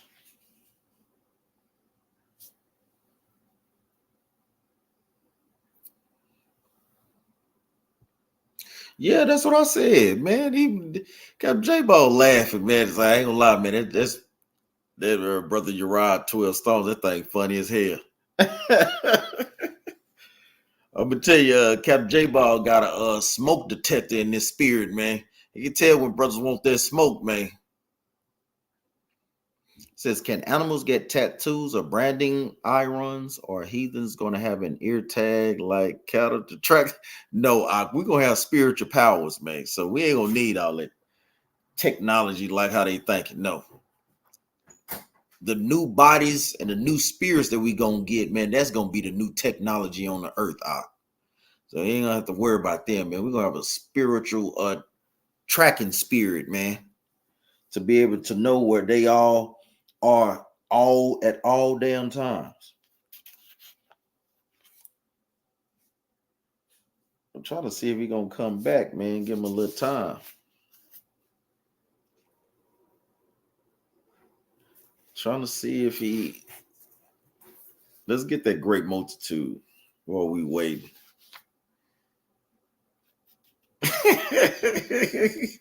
You do, you brothers. Hey, I'm gonna tell you, brothers be hell. Israelites be hell, man. So you heard that brother tying up his tennis shoes. Let's go to the book of Second Ezra, chapter. That's what I want. Chapter 3, showing this great multitude. This is the book of Second Ezra, chapter 3 and verse 16, and it reads, "Unto him thou gavest Isaac, and unto Isaac thou gavest Jacob and Esau. As for Jacob, thou didst choose him to thee, and put by Esau," meaning the Most High God passed up Esau. He's not his chosen. "And so Jacob became a great multitude." So this is a precept that brothers and sisters need with Revelation chapter 7 and verse 9 to understand who is that great multitude. Now we go to Genesis chapter 28, verses 3.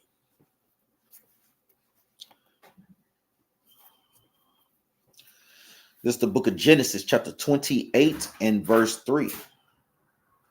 "And God Almighty bless thee and make thee fruitful." Let's jump back up to verse 1 and get some context. The book of Genesis chapter 28 verse 1, "And Isaac called Jacob and blessed him and charged him and said unto him, Thou shalt not take a wife of the daughters of Canaan. Arise, go to Panaram, to the house of Bethuel, thy mother's father, and take thee a wife from thence of the daughters of Laban, thy mother's brother. And God Almighty bless thee and make thee fruitful and multiply thee, that thou mayest be a multitude of people." So this multitude of people that is talking about in the book of Revelation chapter 7 and verse 9 is going into the Israelites that was scattered amongst the other nations.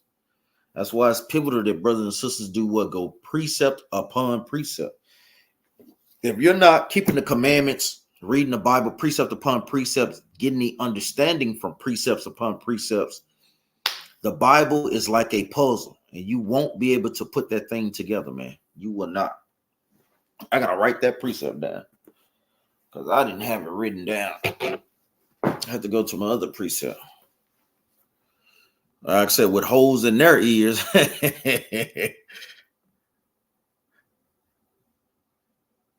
Nah, yeah, I totally understand. I know Brother Dexter said, "Brandon, our servants with ears to help recognize," but I don't see that in the kingdom connotation. That's right, or in the scriptures. Oh, I'm gonna tell you, bruh, you ain't gonna have to worry about nobody running away. Remember, man, the Most High God gonna put the fear on these nations, man. Matter of fact, we gonna show brothers and sisters how serious this thing is. Let's go to the book of Deuteronomy, chapter 30 and verse 7, man. Most High God ain't no joke, man. He's no joke, brothers and sisters. That's why it's pivotal that you keep the commandments. This is the book of Deuteronomy, chapter 30 and verse 7. "And the Lord thy God will put all these curses upon thine enemies and on them that hate thee, which persecuted them. And thou shalt return and obey the voice of the Lord and do all his commandments, which I commanded thee this day." So we see in the kingdom that the Most High God is going to put the curses of Deuteronomy chapter 28, verses 15 through 68 upon all the nations. One of the curses of Deuteronomy is that we will but be in great fear. Like, this is no joke, man.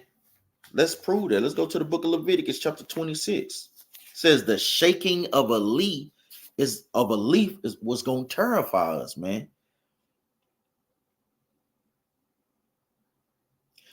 The book of Leviticus, chapter 26. Get straight to the point.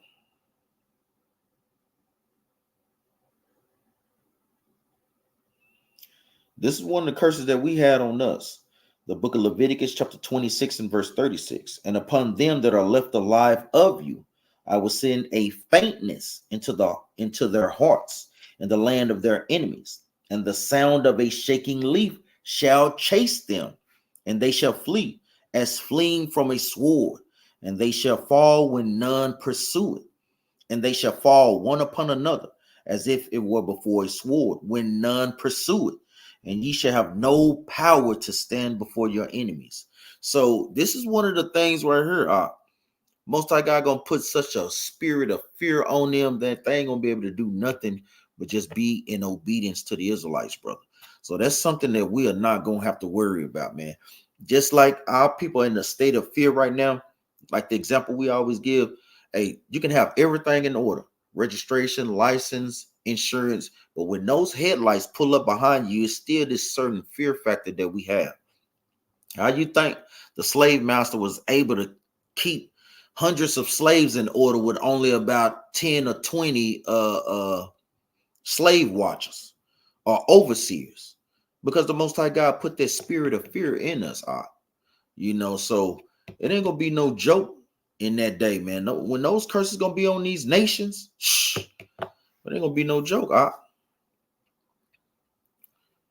That's exactly right, It says, because remember the scripture says our little minds can't fathom what the kingdom will be like. That's right. So that'll be a glorious sight. That's exactly right, Brother Lamar. It says, because remember that scriptures, that's right.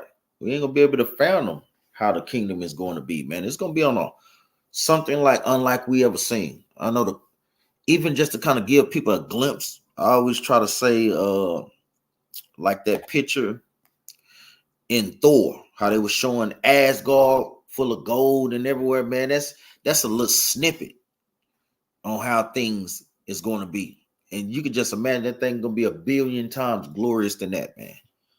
So the fear of the other nations ain't gonna be no joke that'll be upon them, man.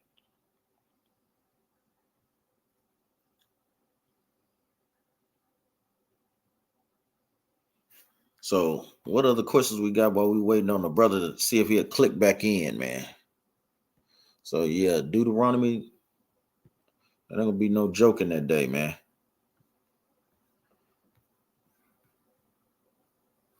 See a brother, disciple of Christ, will click back in. Let's go to the book of Colossians. We started going in on this holiday today, man. I ain't gonna lie, I'm surprised the Most High God didn't make it rain, because we normally be making it rain on these wicked holidays, man. But these nations are our people. Gonna know in these days. This is the book of Colossians chapter 2 and verse 8, and it reads, beware lest any man spoil you through philosophy and vain deceit, after the traditions of men, after the rudiments of the world, and not after Christ. And that's all that Easter is. We say, Captain J Boss said he didn't mean to hit that link, man. He didn't mean to hit that mug, man. So Easter is a tradition after men. That's something that's grounded in. We might got some action, man. Shalom, Shalom. Shalom. What's going on with your mic? Sorry about that. I'm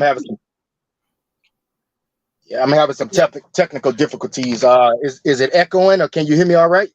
Yeah, no, you fine, brother. All right. Yeah, I want to ask you. First time. Say what? I said you was fine that first time. Go ahead, brother. Yeah, I've been on here before. It's been a while since I've been on here. My name is Isaac. Shalom, brother Isaac. Yeah. So the question I want to ask you is, how can you prove that you're an Israelite? Well, we prove it from, first of all, let's go to the book of Romans, chapter 18. But one of the main ways we do prove it, brother, is by the curses in the book of Deuteronomy. So the Most High God is saying who falls up under those curses are for signs, brother. So when we go through that list, I'm pretty sure you're very familiar with the curses, right? Right. So let's talk about, if you want to talk about the curses, let's talk about Deuteronomy 28 and I believe 36. Yeah, let's go there. Let's get there right quick. You can read it, brother. Yeah. You want me to read it? Yeah, go ahead. All right. The Lord shall bring thee and thy king, which thou shalt set over thee, unto a nation which neither thou nor thy fathers have known. And there shalt thou serve other gods, wood and stone. So if Deuteronomy 28 is talking about the transatlantic slave trade, when did the That's king right. go into captivity? That's a great question, brother. Because guess what? When they took us down in Ghana and in Nigeria, they did have kings that went into captivity, brother. This is history What's the that name you of have it? to look up. Let me look it up. What's the name of the king? If I'm not mistaken, I might be pronouncing it wrong. Mahito. Let me hold up. Let me look this up real quick, brother. But there were kings. You know, there were kings on the west coast of Africa, right? Ghanaian kings, Nigerian kings. Those are kings that they did take into captivity. Hold on, Where's the proof? What can you read about that at? brother. This is history. All you have to do is look it up. Hold on, I'm finna give you a reference, brother. Hold on.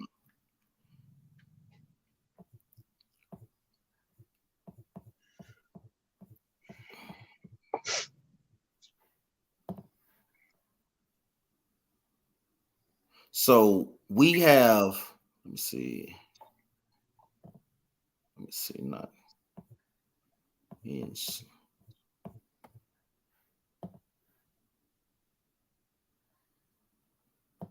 But how can you prove that you're an Israelite? So let's go to the book of Deuteronomy while I look this up. Let's go to the book of Deuteronomy, chapter 28, verse 46. Okay. So when you go through the list of curses, we want to go through all these curses right quick, and let's just by process of elimination see who they fit today. Well, So so where in the scripture hold does up. it say is that you're going to know who the Israelites are because of these curses? It doesn't even say that. Hold up, let me read this. This a This doctrine. This a doctrine you pushing. hold up, brother. Calm down, brother. We're gonna address everything. We got time, brother. This is the book of Deuteronomy, chapter 28 and verse 46. And they shall be upon thee for a sign. What does a sign do, brother? Go ahead. Just go ahead. Brother, it's a Go ahead. dialogue. Just Go ahead. like you're asking me questions, we want to have a dialogue, brother. Now, the thing is, if you don't want to deal decency and order, brother, that's another thing. But I'm asking you questions to get feedback. What does a sign do, brother? A sign meaning that you broke the commandments, and that's why the Assyrians and the Babylonians took you into captivity. That's the sign. You went into captivity because you broke the commandments. Well, according to the Bible, a sign means what? It's an identifying marker. So this is what the Most High God is saying, verse 46 from the top, and they shall be upon thee for a sign and for a wonder, and upon thy seed forever. So this is letting us know whatever nation is up under these curses, those are the Israelites today. Now let me make All another right. point. Let's go One back. second. 1 second. Can you read Hold 48? up. Can you read verse 48? We're gonna read it, brother. We're gonna read it all. You don't have to worry Okay. about being rushed, brother. We got time today, brother. Let's go to All right. Deuteronomy chapter 28 and verses 15. We can literally go through all of them and Yeah, identify but who these let's are. look at 48 real quick. Let's go to it. Yeah. This is the book of Deuteronomy, chapter 28, verse 48. Therefore shalt thou serve thine enemies, which the Lord shall send against thee in hunger, and in thirst, and in nakedness, and in want of all things. And he shall put a yoke of iron upon thy neck until he have destroyed thee. So when Right. we see this scripture, we have to go to our enemies for everything. Let me ask you, brother, what percentage of farming do Black Americans, so-called Black Americans, own today in America? But what that have to do with the scriptures? This is not talking about the Hold up, brother. transatlantic slave trade. I'm breaking it down, brother. Calm down. What this is saying is that we don't produce our own food. The foods that we have to go to for our enemies is at Walmart's, Is that Kroger's? Is that Menards? These are things that are produced by our enemies. The clothing, hold up, brother, hold up. The clothing that we wear, it may have Sean John on it, but we don't produce the textile mills. We don't own the cotton mills that's used to produce these things. These things come from our enemies, mainly the so-called white man. It says, and in thirst. Think about thirst, brother. Did you pay your water bill? Do any black people own any water companies, brother? No, I'm not we going don't. down that road because this is not talking about the Down that road transatlantic because it's slave common trade. sense, brother. That's just common sense. Now, if you don't want to answer the question, that's on you. This says, and in Okay, want of hold on all one things. second. Hold on, brother, I'm not One through second. explaining myself. I'm not through. We got time. Let me finish my breakdown. It says, and in want of all things, meaning when we have to get buried, who do we have to get that death certificate from? From the so-called white man. When we want to open a business, who do we have to get that license from? From the so-called white man. When we want to do anything, we have to go to our enemies to do these things. And the last part is the kicker. What race of people put yokes of iron on our necks, brother? So I really don't know why you went to verse 48 first, because this is the kicker. All right. Hold Well, up. check this out. Brother, I want some feedback. What race of people put yokes of iron on our necks, brother? I'm gonna show it to you with the scripture. Brother, that's just a question. Who put yokes of iron on our necks? Jeremiah 28:14. Hold up, let's get there right quick. Is this going to tell us who put yokes of iron on our necks, brother? Yes, sir. And the answer to the previous question, the king that went into captivity is King Hoshea and King Zedekiah. That's Well, the kings remember, that went into captivity. hold up, brother. That's not all the kings that went into captivity, brother. Remember, each time we break the commandments, the curses apply. So a lot of times when Christians love to read verses 48, when it talks about them coming to destroy our kingdom, no, that happened not just in the Roman captivity, it also happened in the Babylonian captivity in 586 BC and in 70 AD. So this is something that Christians don't understand. Each time we break God's commandments, those curses are put upon us, brother. What scripture did you have? Jeremiah what? Jeremiah chapter 28, verse 14. This is the book of Jeremiah, chapter 28 and verse 14, and it reads, "But thus saith the Lord of hosts, the God of Israel, I have put a yoke of iron upon the neck of all these nations, that they may serve Nebuchadnezzar, king of Babylon, and that they shall serve him, and I have given him the beasts of the field also." So do you know what this is going into, brother? Yeah, that's talking about them going into captivity under the Babylonians. But is that the only time that the Israelites went into captivity, brother? No, it's not. So that's my But point, brother. I'm showing you what a yoke of iron was put on the Israelites' neck. This is not talking about the transatlantic slave trade. Brother, You just pushing that doctrine that you got from Ariel. no. Hold up, That's brother. all you're doing.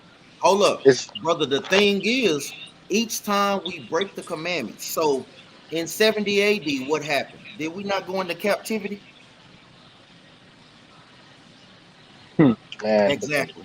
you're asking me Exactly, brother. rhetorical questions, and I don't know why you're doing that. I'm asking a Hold question so on, you can give me an answer to whether or because not we had yokes of iron upon our necks at that time too. So in hold on. 70 Yeah, AD, did we have well, check yokes of this out. iron Check this upon our out. Check necks? this out. Listen. Check Brother, this out. stop, stop, If you stop, want to stop. go, if you want to Brother, go down that stop. road, Brother, stop. Just see, but answer then my you won't let question, me finish. just like I'm answering yours. Did we have Are yokes of you iron in familiar with 70 AD? Brother, did what? we have yokes of iron on our necks in 70 AD? Did we go into I don't know. captivity? I don't know what that got to do with what we're talking about. He don't Because want to You answer trying no to take me questions, man. somewhere else. Answer You trying to questions, take brother. me somewhere else. Hold up, brother. I'm gonna tell you. My point is, you went to Jeremiah 29 to show this is the only time we went into captivity with yokes of on our neck, and I'm saying that that's not true. We also went into captivity in 70 AD with yokes on our necks. That's So right. I'm showing you that each time we break God's commandments, the And that ain't curses the are put transatlantic upon us, slave trade. brother. It Whether or ain't the not you want to transatlantic believe slave it, trade. that's on you, brother. But that did happen, brother. Well, stop poisoning people's minds with this bullshit. Brother, calm down.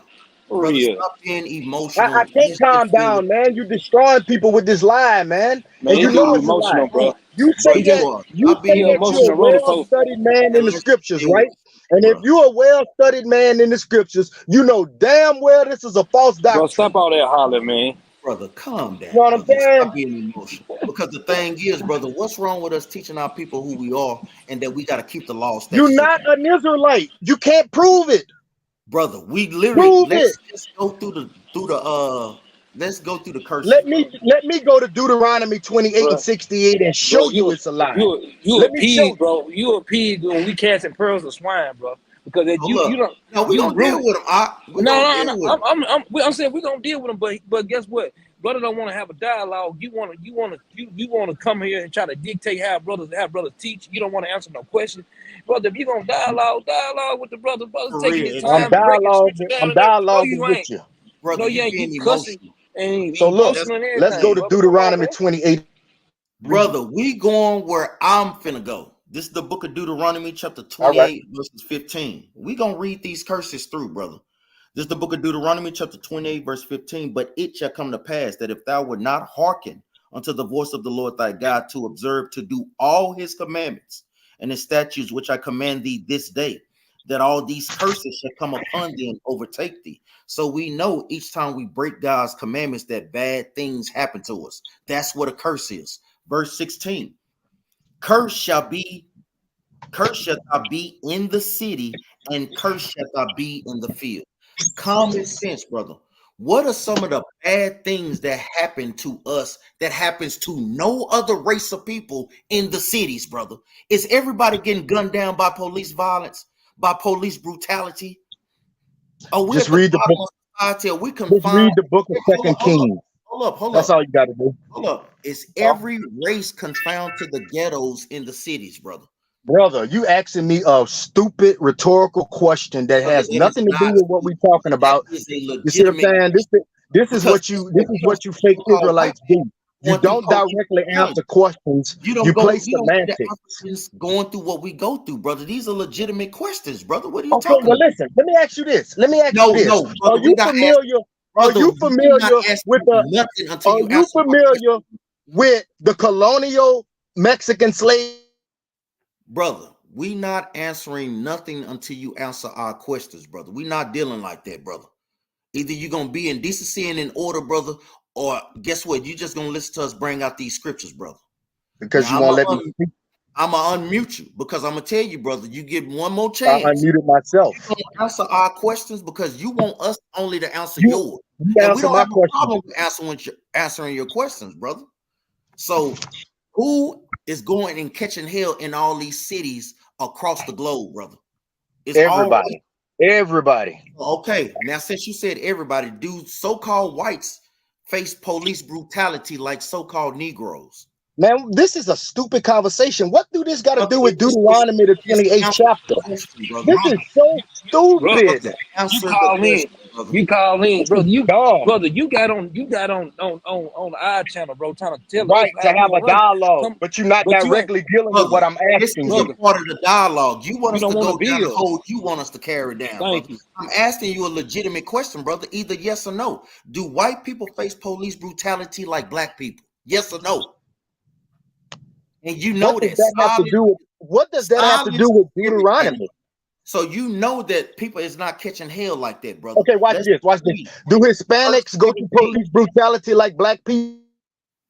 Verse 17. And it Do reads, "Cursed Hispanics shall go be through thy police basket." brutality like black? Let's keep reading. Verse See, 17. this is what you all Cursed shall about, be thy man. basket Over and thy talking. store. Meaning what? We wouldn't able to own black businesses like guess what other nations of people, brother. We're gonna keep going through them. So guess what? We know that we don't make up most of the businesses in America. Even if we do, that these things will never last, brother. That's what these curses are. You have to be able to bring these curses up till today. I got you out. Verse 18. It says, "Cursed shall be the fruit of thy body and the fruit of thy land, the increase of thy kind and the flocks of thy sheep." Meaning what? We don't even have a homeland. We was taken from our homeland doing what? Doing 70 AD when we had to flee into what? The interiors of Africa, brother. These things, if you bring these things up into today, these things are clearly understandable. Let's hit on some home points. Let's jump down to get to some straight points. Verse 30.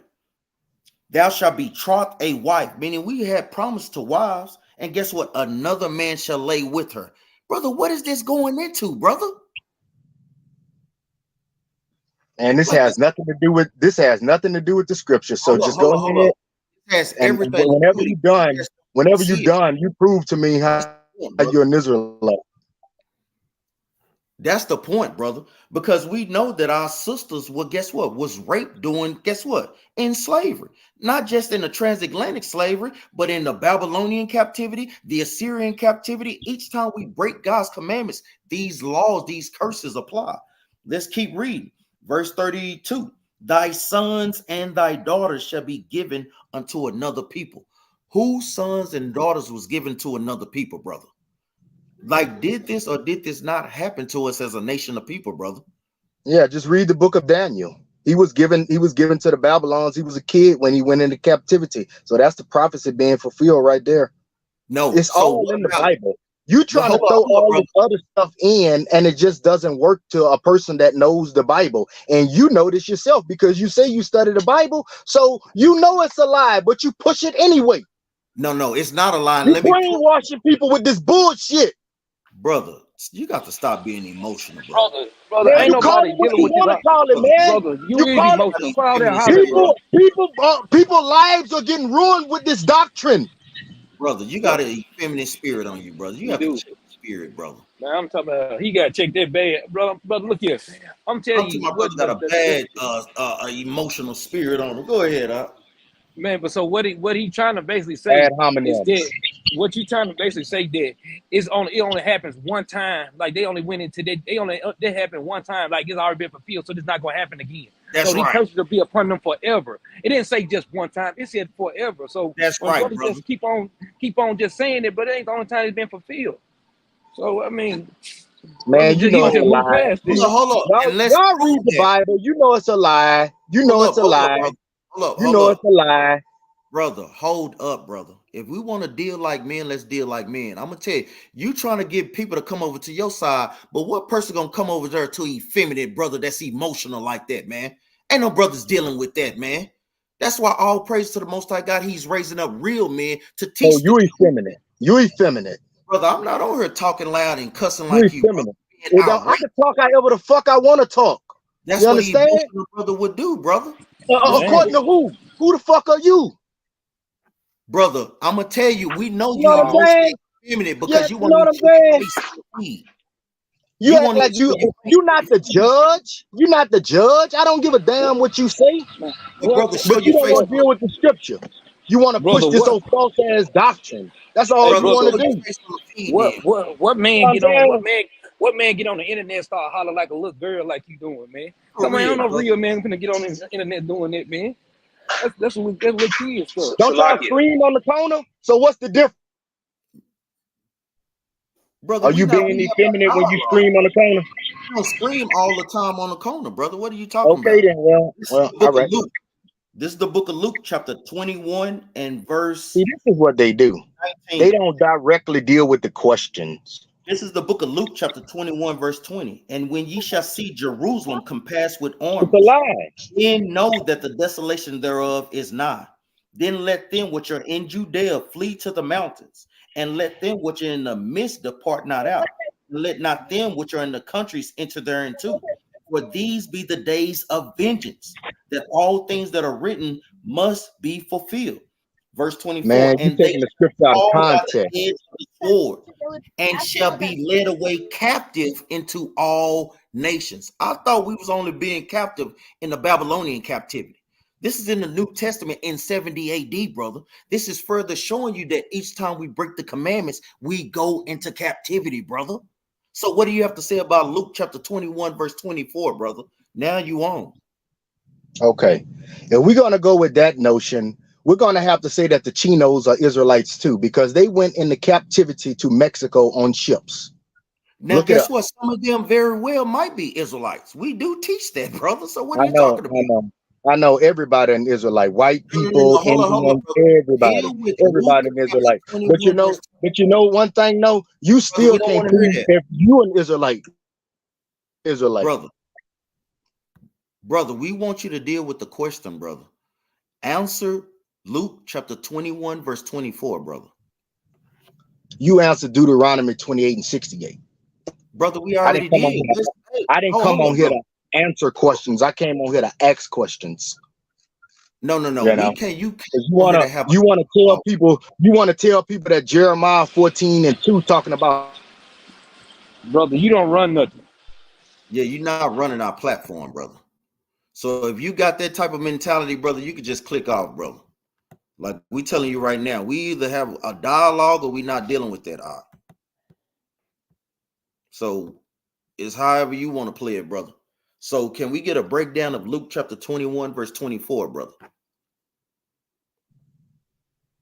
What does that have to do with Deuteronomy 28? You still ain't Brother, proved that you're an Israelite. a breakdown of Luke chapter 21, verse 24. I literally Man, you just playing told you. semantics, man. I You playing pulled that. semantics. I'm gonna tell you, you doing it because you don't have an answer for that, brother, and you know that, brother. I don't want to answer it. You don't have I'm not an going answer. to answer it. I'm not going to answer it because you don't Oh, want to deal with Deuteronomy the 28th chapter. You playing you don't want to Hebrew deal with that, hopscotch. brother. You jumping around from this and that, this book to that Brother, book. That's not how you study the Bible, man. brother, we Jumping study around the from Bible book how to the book. Bible commands us to study it, brother. Now, I gotta ask you one more Watch time. this. We gonna have a dialogue, yes or no? We having a dialogue. You being rude, So we're rude gonna as break hell. down Luke chapter 21, verses 24. I'm not going to break it down because that has nothing to do with what Yeah, I asked you, man. with that, we say shalom, brother. Yeah. Yeah, I hear. Yeah, that brother hell, man. Like you say, shit, we don't mind dealing with brothers, but you can't be being emotional, man, and don't want to answer questions. Brothers couldn't answer Luke chapter 21, verse 24, because it goes against what he understands. It's literally showing us that we went into captivity way during the time of Christ's time, 70 AD, when the Romans came up to rule. This is something that brothers and sisters don't understand that's in Christianity. Even like Captain Jerubal just broke down, it said that these curses will be upon us forever. That's the key word in there. It didn't just say during the Babylonian captivity. So he can't assert that. And that's all that he's doing. Brothers only want to read the scriptures and apply the curses in the Old Testament. No, these curses are still upon us even right now. Mm-hmm. Yeah, that brother, man. I was from the clique. I seen how emotional that brother was. I said, this brother didn't really want no smoke. He wanted to be hollering, wanted to be seen, man. Yeah, I'm talking my brother want to straight be hollering, man. You know we'll deal with that hollering for a little bit, but it's not edifying, man. Yeah, That thing really ain't, man. he really marked 4 and 14, man. Man, that brother's I'm talking about straight Mark 4 and 14, man. Then brother want to keep clicking back up on her, brother. You don't want to have a dialogue, brother. Yeah, because I was finna go to the car, man. I'm in the grocery store. I'm finna go to the car and get my food out there. I already know, shoot. Salakia. Shalom, Emotional. brother Dexter. Salakia. Can you hear? I mean to cut y'all cap. No, No, you but not. see what the problem is. See, this brother is trying to get brothers and sisters to adhere to what he's saying, and look how he was displaying himself. Now, can anybody tell me what fruit of the spirit that brother was displaying? Was it joy? Was it peace? Was it long suffering? Which one was it? And he want us to believe what he's saying. And I had so many questions I wanted to ask him that I know he's not going to be able to answer. That's The right. same question. He coming with the same question. Who are the king? I already knew he was going to ask that. That's why I wanted to I get did in the chat. too. I knew that. That's why I was trying to look that up. I got it in my notes in here. Like we say, It's that's kind the same talking points that they always have. same talking points, nothing new. And Now so go like, ahead. and I say this and I'm done. And see, the reason why within the bounds of good taste, I kind of feel him emotionally because what probably happened, Captain, is he was in a camp, associated with a camp or something of that sort, and he got did wrong according to his understanding, something like that. So it kind of turned him bitter. That's what happens 80% of the time, and that's why brothers come with that energy because we don't know him. Why would we just get on the phone and start screaming at us. You know what I mean? We never heard from this brother in our life. So more than likely, he probably had a bad run-in with a brother or something like that, because that's usually those kind of fruits that produce when those things happen. Yeah, brothers. I'm talking about brothers all over the damn place. Hold on, Bert. Hold on, family. Hold on.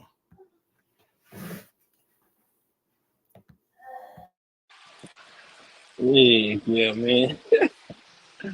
Yeah, I can tell, man. But God, you make a good point on it though.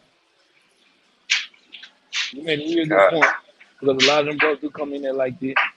They, Yeah, they be bitter. yeah, he was hollering and everything. Like, what is you hollering about, brother? Yeah. Man, and I wanted to ask him some questions. But at the same time, they not gonna answer no questions, man. Brother didn't come like the Then, brother said. He didn't come on and answer no. He didn't come on and answer no then questions. He came on as a star or something, man. then we can't have a dialogue. You go, bro. You got to answer questions. Don't work like that. Mm-hmm. Yes, sir.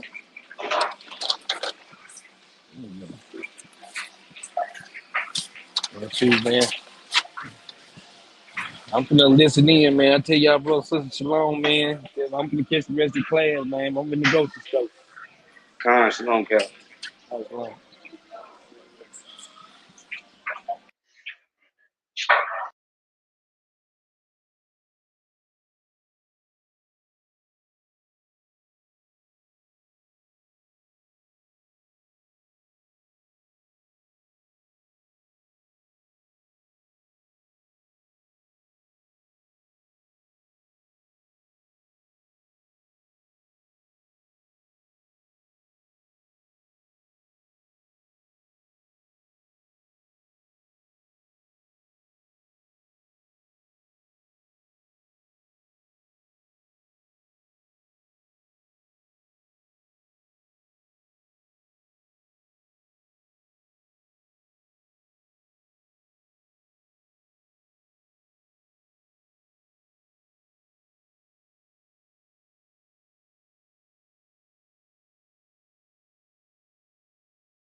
Shalom, shalom, shalom, family. Uh, yeah, we have to pray for our people, man. Like we always tell brothers and sisters, man, we give all honor and praise to the Most High and to His Son, Yahweh Shah. We thought we were gonna have a little dialogue with the brother, but I guess not. We always tell brothers and sisters to keep the commandments.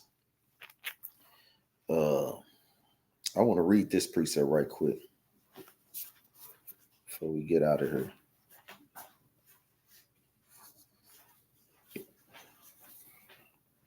The book of Jude. Brothers and sisters know this precept too, man. The book of Jude, chapter 1 and verse 19. This is the book of Jude, chapter 1, verse 19. These be they who separate themselves, sensual, having not the spirit. And that's what this brother is. Like you say, that we was going to have a dialogue. What dialogue do you have to where it's okay for you to ask questions, but it's not okay for you to answer questions? That's not a dialogue, brother. That's a dictatorship. And we don't deal like that. We don't mind dealing with brothers. You know, we love going through the scriptures. We understand there's going to be difference of doctrines. So that doesn't even, I don't even mind that. But if you can't deal, you on here screaming like a woman, being effeminate, brothers not dealing with that. And that's damn sure not going to make people want to come to your side. They're going to look at this brother like he's what, like Brother Uriah 12 Stone said, this brother ain't a disciple of Christ. This brother a disciple of Sebo, man.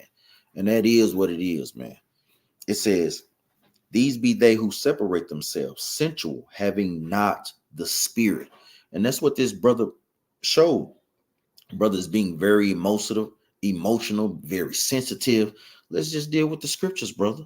Whether or not who we learn these things from. The scriptures say what they say. And we have to learn to start looking at the Bible from an ancient lens, but also, guess what, in this present day lens too as well, man. Let's get Leviticus chapter 19, verse 17. This is the book of Leviticus chapter 19, verse 17. Thou shalt not hate thy brother in thine heart. Thou shalt in any wise rebuke thy neighbor and not suffer sin upon him. So it's our job to, guess what? To love our brothers, we love ourselves. You know, we don't understand, we don't mind the disagreements and contentions and strife, but let's deal with it like men and not like children, cussing and hollering. I know this brother probably well over 50 years old, man. Probably ain't acting no mature than my 13-year-old son, man. And that's a damn shame. You know, that's exactly why he didn't want to show his face on the picture too. You know, brothers and sisters would have been unmarked his behind, man. It says, thou shalt not avenge nor bear any grudge against the children of thy people, but thou shalt love thy neighbor as thyself. I am the Lord. And that's what we got to do at the end of the day. Keep the commandments, have patience, have compassion with brothers and sisters, but we ain't going to play the games and we ain't going to cast out pearls to swine, man. And with that, give all honor and praise to the Most High. Say shalom.